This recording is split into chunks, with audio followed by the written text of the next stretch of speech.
Hi everyone, welcome back to Resonate Online 2020. Hope you had a great lunch. I'm Kaylee and I'm the event coordinator for Resonate Music Conference. So if there's anything at all, just use the chat box at the side and let me know. Next up for our fourth workshop, we have CD Baby, preparing your music for digital platforms and release. And yeah, without further ado, I'm going to pass you over to Henriette and she's going to start her presentation. Henriette, take it away. Thanks. Hi, everybody. I hope you're all doing well, feeling sane, etc. I'm, as Kaylee mentioned, I'm here to talk about kind of what you do leading up to the point of release. But I just wanted to say before I start sharing a screen, I think these kind of sessions work a lot better if you guys, drop questions into the chat, and then Kaylee will make sure that I'm able to get to those as and when they pop up, because I think, if like I said, if you have a question, please ask them. And then let me just start sharing my screen. Cool. So I will never get used to talking to my screen. I feel like that crazy person at the end that's just rambling to myself. But hey, one day I'll get a hang of it. As Kaylee mentioned, my name is Hen, and I work for a company called CD Baby. We are the biggest distributor of independent music in the world. So far, we have distributed almost 1 million artists across the globe. Which is a huge number. We've been in operations since 1999, and we started as an American company, as kind of, back in the days where you weren't able to get your CDs on the shelf in a physical shop. We started the first sort of DIY solution to that problem, and then we've built the company since, and we've grown massively, especially over the last kind of 5 to 10 years. So now we are part of a big family of companies called the Downtown, which includes us and Song Trust and Downtown Publishing, and a whole bunch of different Fuga. Let me don't forget Fuga, and a whole bunch of different kind of tools that make it possible for an artist to kind of start their independent career with us and just keep living within our ecosystem. Fuga, for instance, is a label services platform, so you can grow through the CD Baby network and you can end up at Fuga. So yeah, we are here to talk about releasing music and kind of where do you start. So the way I've broken this in, the way I've broken this up today is I'm going to start from about 6 weeks before release, and lead you up to day of release and all the sort of things that you should be thinking about every step along the way. So 6 weeks out. This might seem like an obvious one, but deliver to every single platform possible. Some companies, some aggregators only deliver to a select number of services. However, I think it's very important that you do your research and figure out which platforms or which aggregators, which distribution networks deliver to the largest number of services possible. A good way for you guys to be able to identify, your preferred distribution option could be to look at the AIM and CMU distribution revolution report that was published last year. It's really, really great, and it goes into a lot of detail on all the different aspects of a distribution service that you should be thinking about. Everything from kind of what percentage you'd be paying, what sorts of services are available to you through some of these companies, because you have everything from kind of, you receive 100% of your royalties at one end of the scale, but they don't really offer you any other services. And then you have, a sliding scale up to companies that might take 30% of your income, your digital income, but then in return, you will get a lot of kind of hand holding. And I'd say that, CD Baby, we sit kind of somewhere in the middle. Our model has always been that we charge 9% on the back end, and have done so since we started, and we deliver to over 150 platforms worldwide, which includes TikTok and Instagram, and I'll get into some more detail on those platforms in a second. But I think that that fourth bullet point there, don't make assumptions about where your fans consume music and also actually where they are. Because when we talk about streaming services here in the UK, you know, Spotify is kind of the key and the be all and end all for a lot of people. But actually, in other parts of the world, other streaming services are much bigger. So it's worth making sure that you pay attention to more than just Spotify. And you know, you never know where you might be able to find fans. I think that's especially important if you operate kind of within a niche genre or you know, a very specific subgenre. I think it's important that you think about making sure that your music reach as far as possible. Fifth point, streaming first but download too. You know, you might think that not a whole lot of people are downloading music these days, and you know, in comparison, obviously people are streaming music to a much larger extent than they're downloading. But the one thing that's worth thinking about is that the return on a download is much higher per individual transaction. So, you know, if you get one fan to buy your album or buy your EP or buy a track even, you know, the price that you're going to get for that unit is much, much higher per transaction. Also, that's a stat at the bottom there. You see the streaming services see about 40,000 tracks delivered to them every single day. And the reason that I mention this is because you really you need to do a lot of work to be able to stand out from those 40,000 tracks. And there's a lot of kind of key pointers that I'll take you through throughout this presentation and hopefully will be able to help. First one I wanted to kind of dip in on is TikTok. A lot of people have probably heard a lot of buzz about TikTok over the last sort of year or two. And we are seeing that more and more artists are, you know, becoming increasingly more interested in learning how to, you know, best exist within that platform and how to best reach their fans. And it's grown at an insane level also. In 2019, it was the second most popular or second most downloaded free app across both the Android store and iOS's Apple, the Apple store, and it's now got roughly 800 million users, and this is a statistic from a couple of months ago, so it could even be higher at this point. And you know, 120 million of those people are in India. And you know, if you're just comparing that to other services like Spotify, they have 286 million users at the last point where they've reported users. Instagram has just over 1 billion, so you're seeing that TikTok is increasing super rapidly. The first point there, customize your clip time on TikTok. So on TikTok, your music, your entire track will not be available for use by your fans. You only make available a short snippet of your track. And you know, for that to be as effective as possible, I think it's important that you have a conversation with your distribution option, so that you're able to customize that clip. Because if you're going to be investing time and effort in TikTok, you want to make sure that, you know, the best part of your track, where the drop is, or if you have a killer chorus, or, you know, an intro, wherever you think is the strongest part of the track is, you should try to make sure that that is available on TikTok.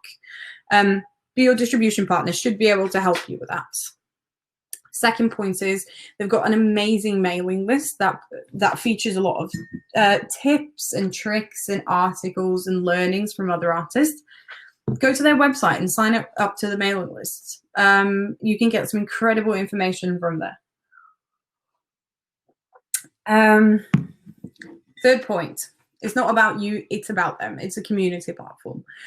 And by that, I mean a lot of other platforms that you probably exist on or that you intend to exist on as an artist is much more about a one-way stream of conversation. So yes, there is the ability for fans or for people to interact with you across those platforms, but it's much more about you kind of making announcements and them reacting to that, whereas TikTok is much more about you trying to energize your fans to engage with you. But that also means that you as the artist have to engage back, you have to reply, you have to be active on that for it to work.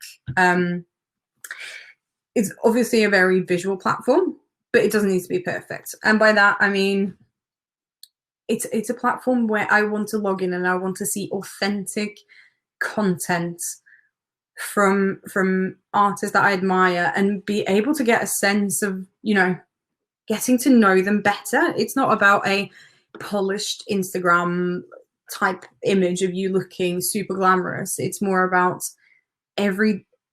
not everyday stuff, but it's more about engagement and the fan being able to get a sense of that authenticity from you. Like, you know, Lewis Capaldi, for instance, he's such a good TikToker in that he's so natural and he's so funny and he's so likable, right? And has been able to get so many fans through that platform. And like, he posts pictures of himself sat on the toilet at the Grammys and he gets newspaper articles written about him, you know? It's that sort of content that really works on TikTok as a platform. And I just wanted to draw your attention to this band on the side here that I've included a couple of shots from, called The Reels. So they're a band that I've been working with now for a little while. They've only really released a couple of tracks this year, but they've really been working the TikTok angle because they're super charming, hilarious guys. And it's been really, really fun because every week I've been receiving emails from them going, we've been doing these challenges, we've been doing all these different bits on TikTok to try to energize people. And all of a sudden they've got 10,000 people following them and 20,000, 30,000, 40,000. This is increasing super, super rapidly up to now, where I checked yesterday and they're at over 101,000 followers and have had over 2.3 million likes. But the really interesting thing about that is that it's converting to their Spotify followers as well. We're seeing a direct correlation between the more interest they're seeing on TikTok as a platform, the more people are going to their Spotify and listening to them, which is super, super exciting to see. And, you know, like, I'm jumping a couple of points there, but I'm saying it's all about the hashtags on TikTok. Like, the video that you see, the video screenshot that you see there, the 5 reasons to stream our music instead of Arctic Monkeys, 3 tags: indie band, Arctic Monkeys, and that video, and it has been able to get 1.6 million within a couple of days or a week or something. Things that you can do and should do on TikTok though is collaborate with other artists and other people within your kind of scene, because then you're able to tap into each other's networks and each other's fan bases. And one of the really exciting things also about TikTok is that it's kind of hyper localized in the way that the algorithm suggests videos to you as a fan. It does that really, really well to provide you with content from close to you. So, you know, try to think about that when you are when you are engaging with TikTok. And sorry, I'm not checking my phone. I've just got a deal with Kaylee that she's going to send me questions as and when they pop up in the chat because I can't see them. Don Shield says, is it better to focus on streaming if you're starting out to get exposure than you have a fan base? Focus more on your marketing and PR towards downloads. Essentially, how do we make money from streaming? So, $1 million question. I mean, the beautiful thing about the streaming era is that you're able to get your music out there for, you know, next to nothing in many cases.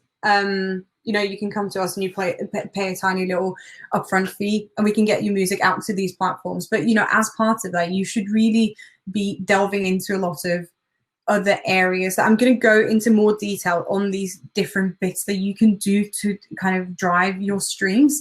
For the most, like, let's be real, the most difficult part of growing your streaming numbers is from 0 to 10,000, for instance, you know. actually finding, locating your fans and energizing them at that early stage can be super, super tricky, but marketing, PR, etc. is a crucial part of that. Jason asks, can you earn royalties from TikTok? So we wouldn't deliver music to TikTok if we were not trying to make sure that artists could earn money from the platform yet. So I think a lot of us have started engaging with TikTok with the aim that you'll be able to pay very, very soon. Jason also asks, can the videos be like motion graphics, or does it need to be comedy based and personal? I think it can be. I think for personally, I would more recommend that you go down the personal route than the motion graphics route. I'm sure that there's loads of cool motion graphics content out there. But you know, if they're 15-second videos, you want to grab people's attention, right? So yeah, I think I would focus on it as more of a platform for you to get to know your fans and for your fans to get to know you, rather than there's other platforms where you're gonna be putting up your music or putting your art where it makes more sense, maybe. But you know, do your research and see if you can find if there's a bit of a community for it. Next step, also 6 weeks down the line, making sure that you have access to your Spotify for Artists page and make sure that you get verified. This is super, super important because by gaining access to your Spotify for Artists, you're able to update and edit all the information that you see in the About section on Spotify when you log in as a fan, which, you know, makes it just look a lot more professional, and it allows for your fans to understand you more as an artist and get to know you more. You can, like I said there, you can add and customize profile, artist bio. The artist pick pin feature is a really cool one. You know, if you can pick your own music that you can pin to the top, but also you can pin other music that, you know, might be something that's an inspiration to you or somebody else that's kind of in your scene. So absolutely take advantage of the artist pick pin feature. You can set up your own playlist. I see a lot of bands that do that and it works really well. You know, like if you have 4 people in a band, it's really interesting to see the difference of kind of influence between each band member, for instance, if they're up for doing something like that. It's all just about opening up and giving your fans another opportunity to get to know you. But obviously, I think the key feature of having access to your Spotify for Artists is the fact that you can submit your tracks for playlist consideration, which we'll come back to in a bit more detail. But this allows for your music to be placed on release radar. For instance, the algorithmic playlist that anybody that follows you will receive your music in their release radar on release day. Another question from Kaylee. Kyle Campbell says, do you think there's an extra pressure on contemporary artists to become a brand rather than simply letting their music speak for itself? Yeah, definitely. I think, I think a lot of people would argue that the role of an artist maybe has changed quite a lot. You see a lot of artists in interviews talking about the sort of pressure of social media and all the other aspects of your career that you need to think about. And I think, especially when you're at the early stages of your career, you have to manage so many different aspects. And so, yeah, I think so. I think it's more difficult to get heard through that echo chamber of other music that's been released, especially talking about that 40,000 tracks a day. That's an absolutely humongous number of tracks being released every single day. And I would love to sit here and say that if your music is good enough, it's going to get picked up. But I'm not sure. maybe it's true, but I'm not 100% sure. I think other aspects of your career needs to be sorted out as well, or organized, or start working with people that might be able to help you with it. Similarly to the claiming your Spotify for Artists, also remember that there's other services out there. So claiming your Apple Music for Artists account, super simple process as well. But you can do a lot of similar things that you can with the Spotify for Artists page.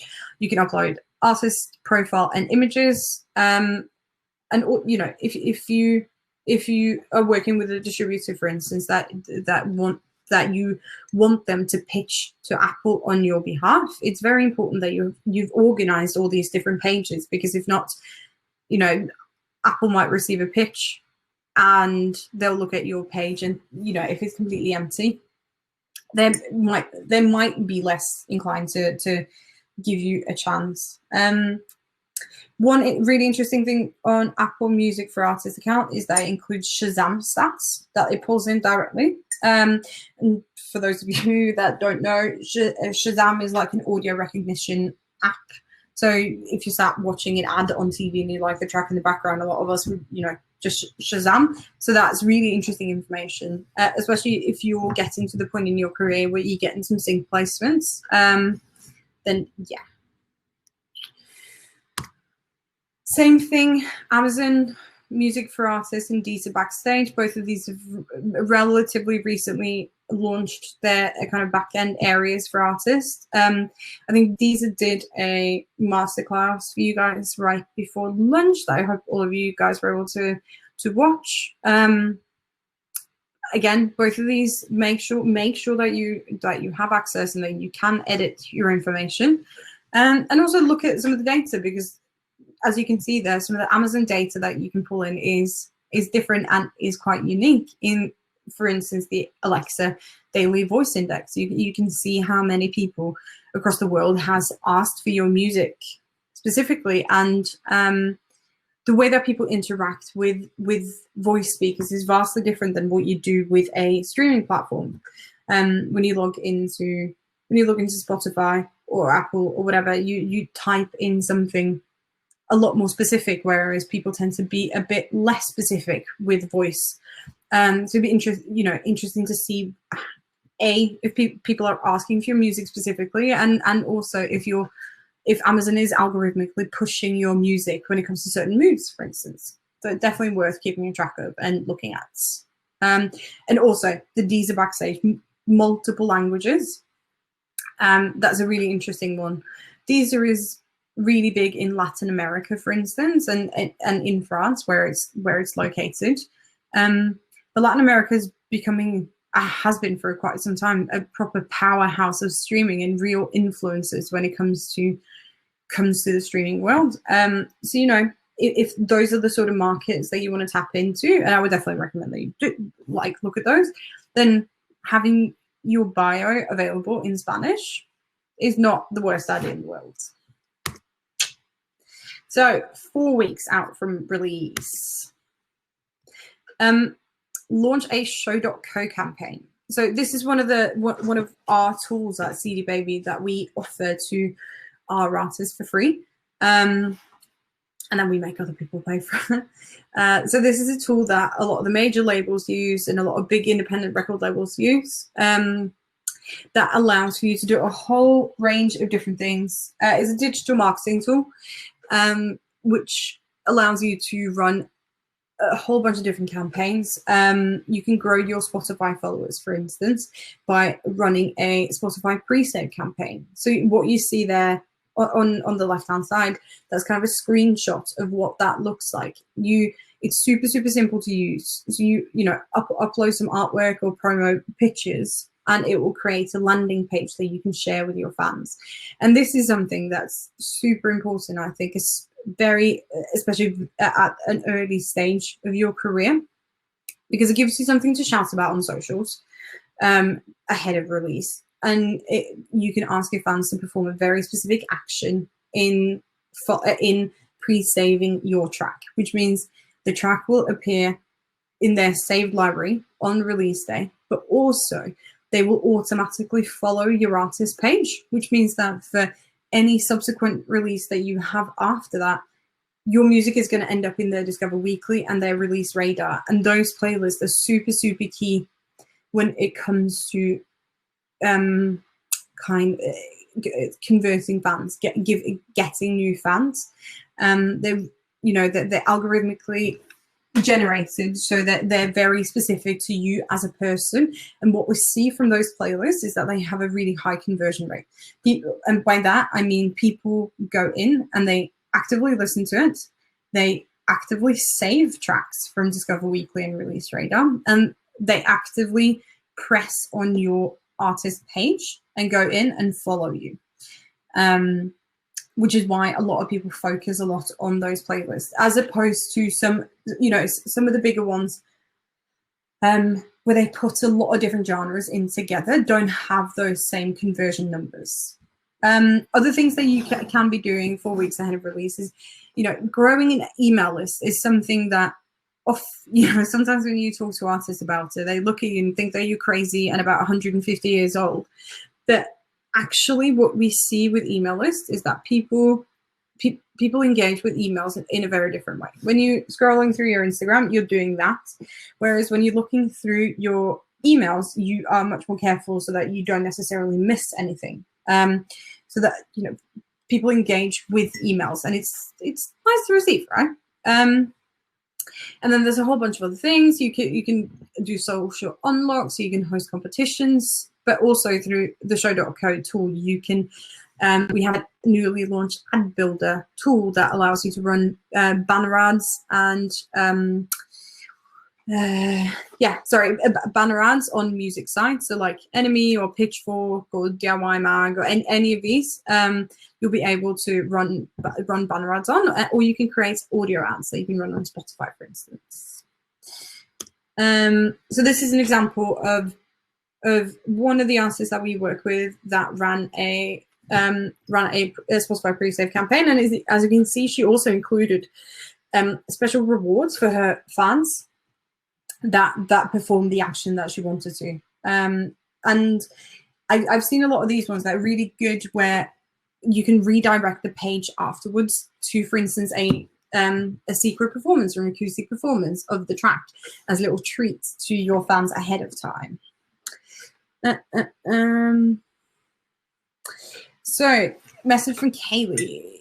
Jigsaw Tiger Music. Is it worth the time asking your digital distributor for info to claim artist profile for all platforms you're on?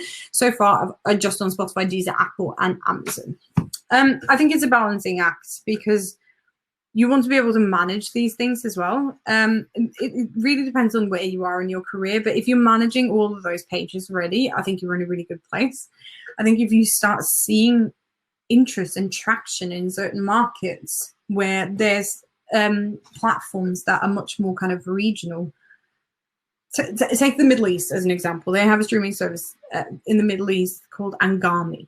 If you're starting to see a lot of streams from Dubai, then maybe, yeah, it's worth investigating whether you can get access to all those, to the similar thing on that platform. But as a starting point, I think you're doing really well.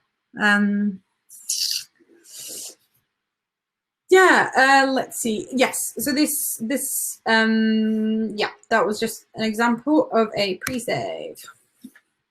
Also, this is something that you should be looking at a couple of weeks out, 4 weeks out. Contacts, radio, press contacts, radio, and websites. So we talked about capturing email addresses already. I think at this point of your release campaign, you should be looking at services like the Unsigned Guide, and I think you can get a free trial on there. But if not, it's about the cost of a cup of coffee or something to get access for a limited period of time.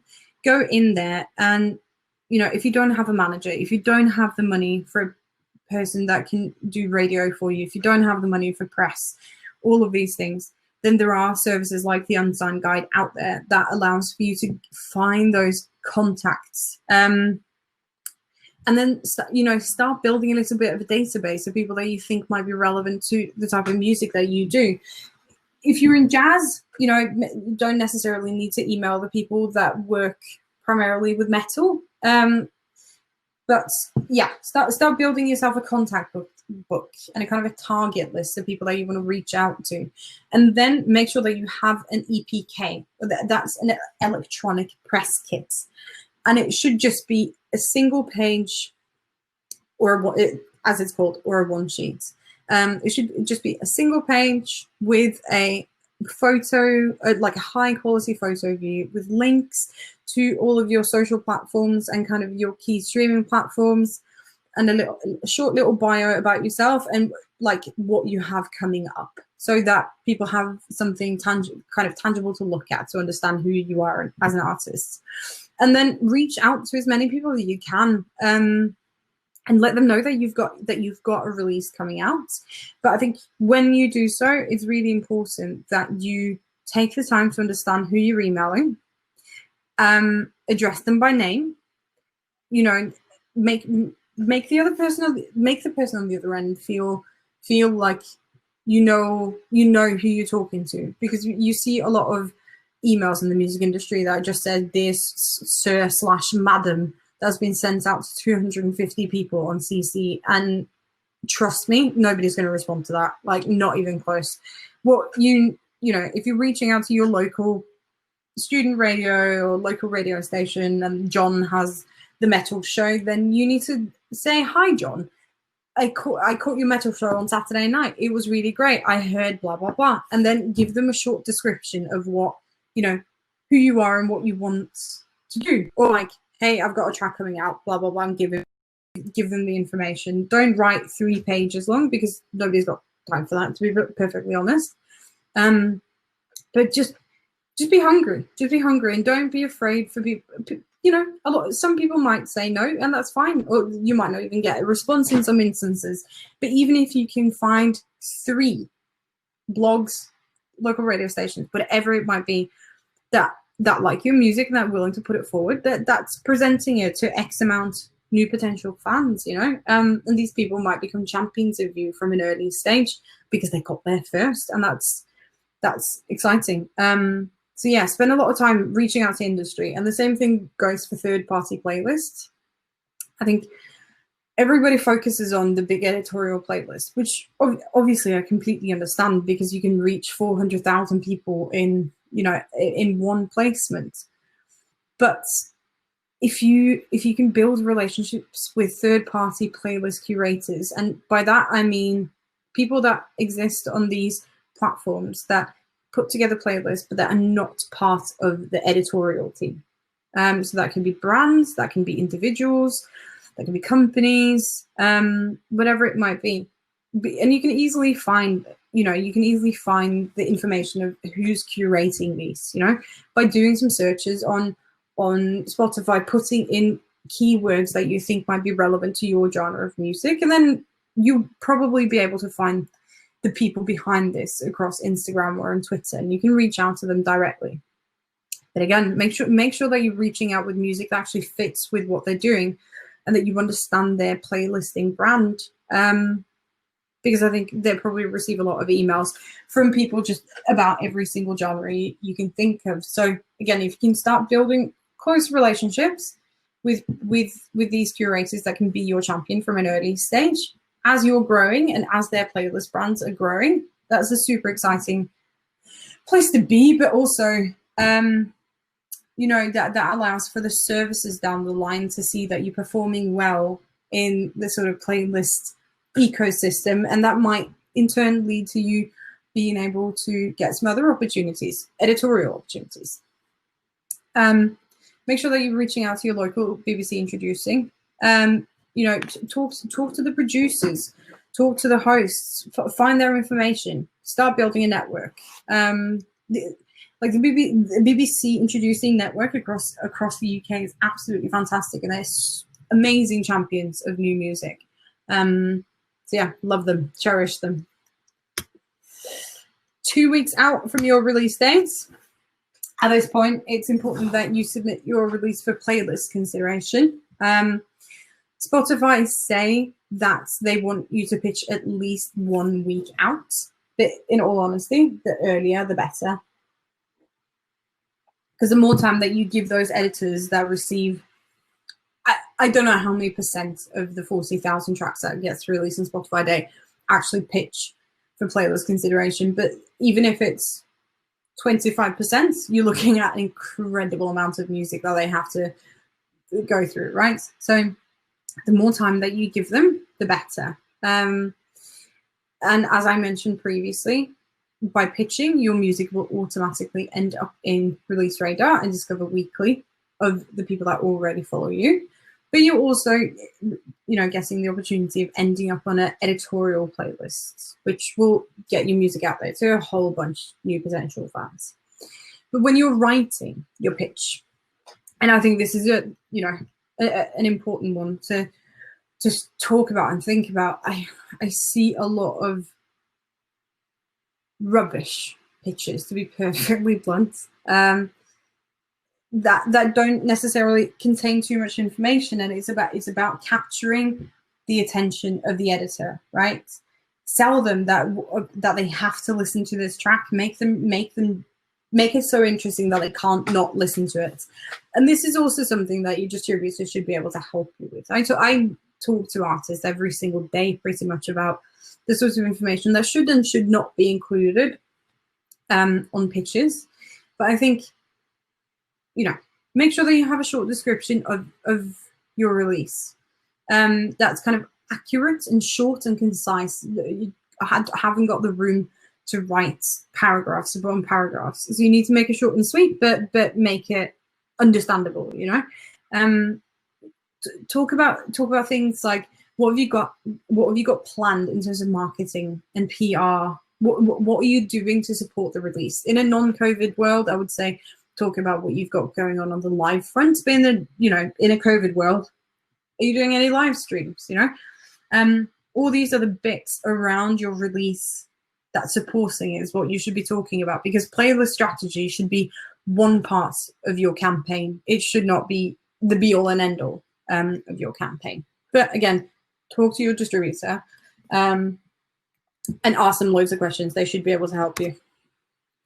So these are just a couple of examples of some playlists that we've landed recently for some of our artists and some playlist covers. Top left there is one of my favorite Scottish bands that we work with at the moment called Warp Disco. Got a cover for the Spotify playlist, which was great.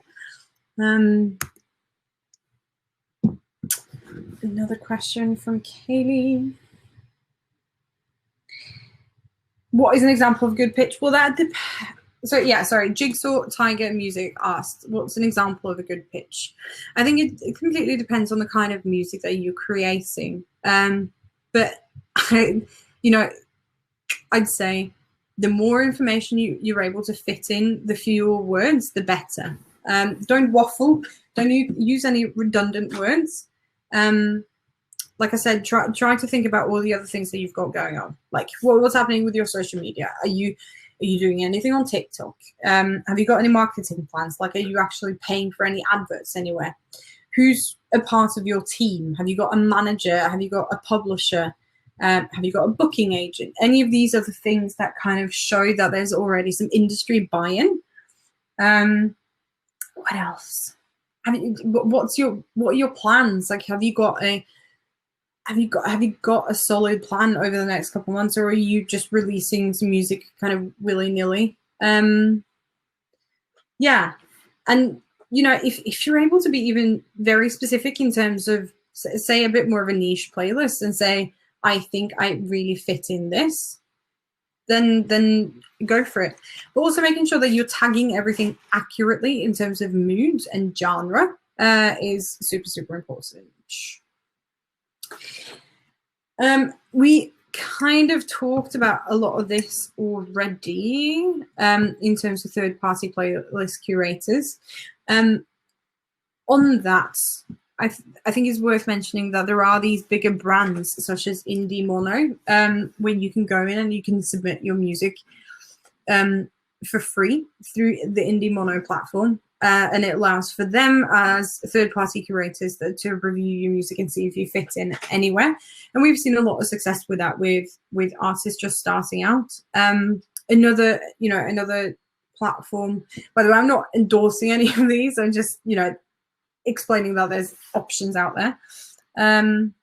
Another platform that is definitely worth checking out is Submit Hub. You can go in there and you can also submit your music for consideration for everything from blogs to playlists. And it works in a way that if people check out your music and they actually give you any feedback, or if they choose to feature you, you get charged a small sum. Yeah, it might be worth checking out. 1 week out from your release date, you should be thinking about your digital advertising and getting that in order. Have you got the assets ready to go if you're going to be running any ads on Instagram and Facebook? And as we say there, the most powerful ad platform, it really is. It allows for young artists and artists starting out to be able to run advertisement that can potentially reach a very wide set of audiences at a small sum. And also these platforms are very well made in that you don't have to be a digital marketing guru to be able to run a decent campaign. And also there's so many assets out there and guides out there for you to look at to become better digital marketers. I'd recommend looking at a company like Music Ally. That is a daily trade publication, but they specialize in digital marketing. As they have this program where as indie labels, managers or artists, I think you're able to get a subscription for free. So get in contact with them and learn more there. The more you keep using the platform, also the more you'll learn in terms of targeting accurately and adjusting your campaigns as and when they go along. And you might be able to expand your fan bases to a completely new place. It's the biggest society on earth, if you will, Facebook. I think it's roughly about 1.6 billion people that are active users on Facebook, which gives you an incredible amount of people that you can reach. But spend a bit of time learning how to become better marketers on social media platforms. Video content. I think obviously I've put this in as a week before the release, but really what I mean here is that your video content should be ready to go a week before your release. Video, as I'm sure you guys know, continues to be a super powerful medium on both social media platforms, but also on platforms like YouTube. YouTube arguably is the biggest music streaming platform in the world still. So I think it's important that you try to make sure that you have a bit of a presence on there. So a week before you release, you should really have your music video ready to go. But you should also go in and you should organize your YouTube page, your YouTube channel. If you've released a lot of music already, having playlists, for instance, is, you can split it into live appearances or music videos or lyric videos, whatever it might be. Yeah, making sure that you're organized on the video front 1 week out is super, super important. Premieres is a great way also to get attention for your new music. I know a lot of music publications and blogs online, continue to feature new music videos. Continues to premiere new music videos, and it's, it provides you with yet another thing that you can shout about on your social media platforms to your fans. And we've included a little CD Baby New Music Friday just to indicate that we also, as a company, we rely on video content on our socials to promote our artists and to get more attention because it is such a important medium.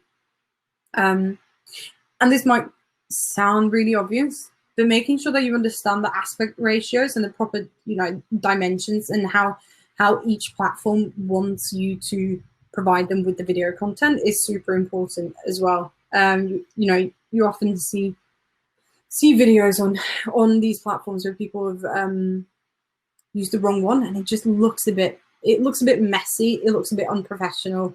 So yeah, just attention to detail. And then you get to your release day. On your release day, you should use a smart link. And a smart link from a service like Linkfire or Smart URL, Songwhip, etc. It provides you with a landing page that has links to each of the key music services in your territory. We very often see that artists tend to just publish their Spotify link on their Instagram or on their Facebook. But if I'm sat on the other end and I click on that and I don't have a Spotify subscription, how likely am I to A, go and get a Spotify subscription just to have a listen, or B, go and search for you on other services that might have access to? You know, I think smart links is not necessarily about capturing your super fans or your hyper fans, because those people will come and they will find you and they will search you out and they'll find your music regardless of what you're doing. What a smart link allows for you to do is harness the maybe fans, the ones that, if presented with the right opportunity, they might be converted. They're probably going to be converted, but they're not so interested that they're going to, climb a mountain to get to your music effectively.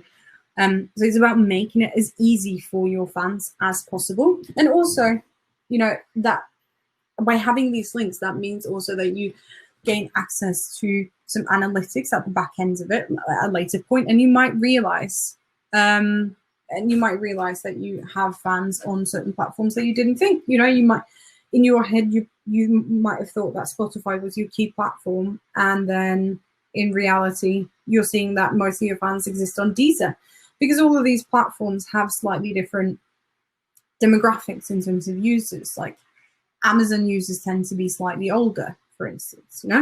As I mentioned before, Deezer is huge in Latin America and in France.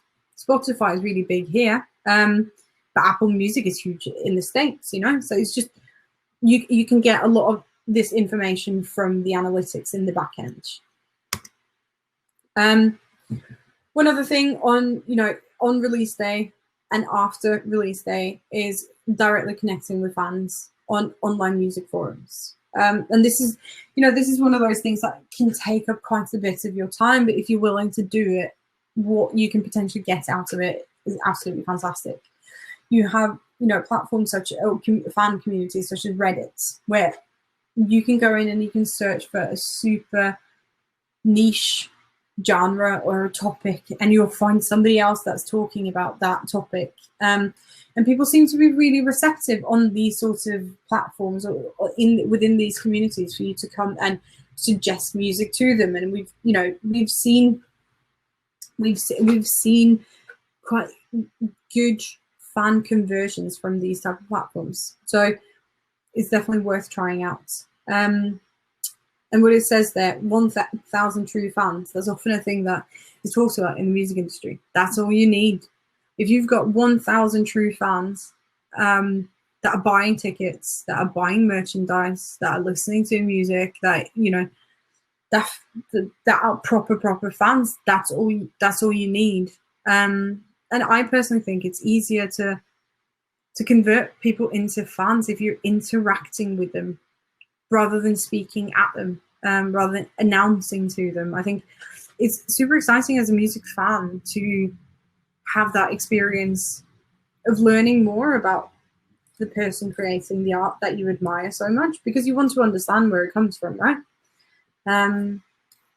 Where the art comes from, where the person comes from, what makes it what it is.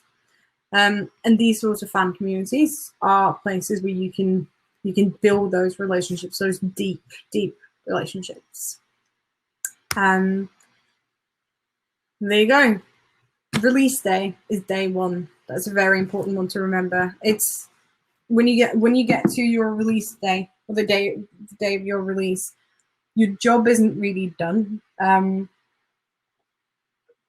That's often, that's where the public job of being a musician starts.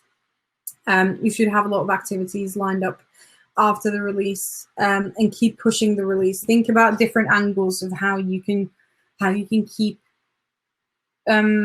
selling it effectively, or like staggering things out. Like maybe you don't release the music video on the same day that you release a single, because then you have something to talk about.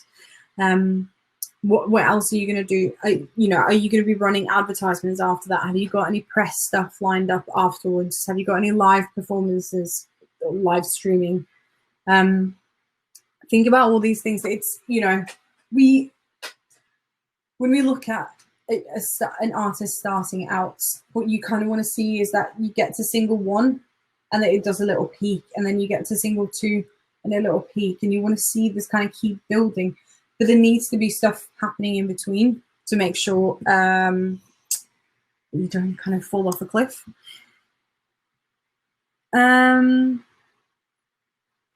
So another message from Kaylee. Jigsaw Tiger Music. How do you balance sending out to radio and keeping momentum? I got played on BBC Introducing 3 weeks before the release. I wasn't sure how to capitalize on this. I think you can, in terms of like getting some BBC Introducing plays, I think you can capitalize on that by creating some simple assets that you can use on your social media platforms, right? If it's, with the BBC Introducing logo and your band promo pic, that's a simple thing that you should be able to create on your own. And then you get to go out there and shout to all your fans that you've been played on BBC Introducing, which is impressive in itself. But then also what you can do is you can go out there and you can thank the BBC, your local BBC Introducing team, and tag them. That way that they see that not only are they supporting you, but you're supporting them back. And that's how you kind of build more of a relationship with them, with people that can be your champions for a really long time. And I also think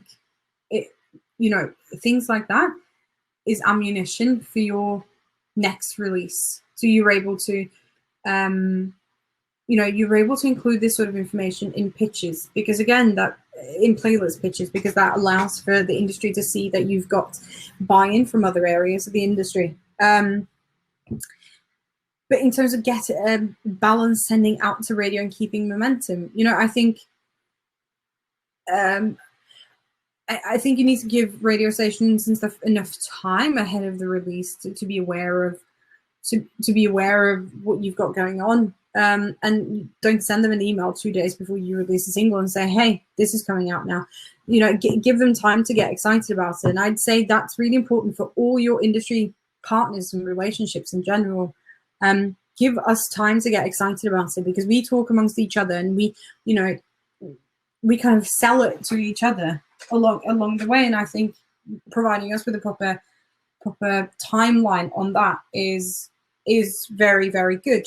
And I think you have access to more opportunities the further ahead and you can plan, the more opportunities you have access to. So yeah. And then questions. I know that you guys have been really good and you've sent a lot of questions in as we've kind of gone along. But I've left the email here if anybody have any questions that you kind of didn't want to ask in front of everybody else. If you just want to catch up and you want to chat about distribution or whatever it might be, I'm happy to have a conversation. So it's uk@cdbaby.com. These are all of our social platforms. And then let me yeah. So yeah, if you have any questions, please feel free to Thank you so much for that, Hen. That was really amazing and really informative. I hope everyone learned from that. How was it that you got into your job role at CD Baby? Can you give us a bit of just insight into your sort of progression in your music career to date? Yeah, definitely. So I think I realized at a really early age that I wanted to work in music, but I was quite confused about what I wanted to do. At one point, I wanted to be a photographer at live gigs. At one point, I wanted to be a journalist. I went through all these different ones, and I kind of volunteered and tried a lot of different things. And then when I was 19, I ended up traveling around Southeast Asia and Australia with one of my best friends from back home in Norway. And we did the classic thing of running out of money when we got to Australia. So but there was a flyer at the hostel that they needed roadies for a Bon Jovi gig. And I was like, sure, I can be a roadie. Why not? No clue about anything. So I signed up and I had my first shift in like 45-degree heat, nearly like died of a heat stroke, but I thought it was really fun. So I ended up staying in Australia for about 4 years, working as a roadie. But it got to a point where I realized I wanted to fix some issues that I wouldn't be able to fix without getting some more education. So I moved to London and I started a music management course there, a bachelor's. And then on the side, I was kind of managing bands and putting on nights, things like that. And then once I graduated, I got an internship with Music Ally. And then I got a job after that with an organization called WIN, which is like the international umbrella organization for SMEA and AIM. And then CD Baby. Amazing. That's some areas that you've covered across the. Oh, amazing. I think if you want to work in the music industry, unfortunately, you probably have to be willing to do a couple of internships for not that much money. To be willing to put yourself out there a little bit, but it's worth it. It is definitely worth it. I started out as an intern at 23rd Precinct Music, working as, helping out with publishing stuff, and just didn't, leave until you get paid, or you just put in the hard work some ways, and you also just know when you should be paid as well. Thank you so much for that, Henriette. I Thank think you. we've covered everything. I feel like I talked just a lot. Not at all. Not at all. We've actually got one more workshop left after this, making music for games, and then we move on to our keynote speech with Amol Talwar. Very excited for that, and I hope you guys are all having good fun. Have you checked out the networking tab yet? I think if everyone, it takes 15 minutes before the next session to go and check out the networking tab. We'll have a big influx of people in it, and we can meet everyone and get contacts. So let's all go do that, and see you next session. Bye, Henriette. Thank you. Bye.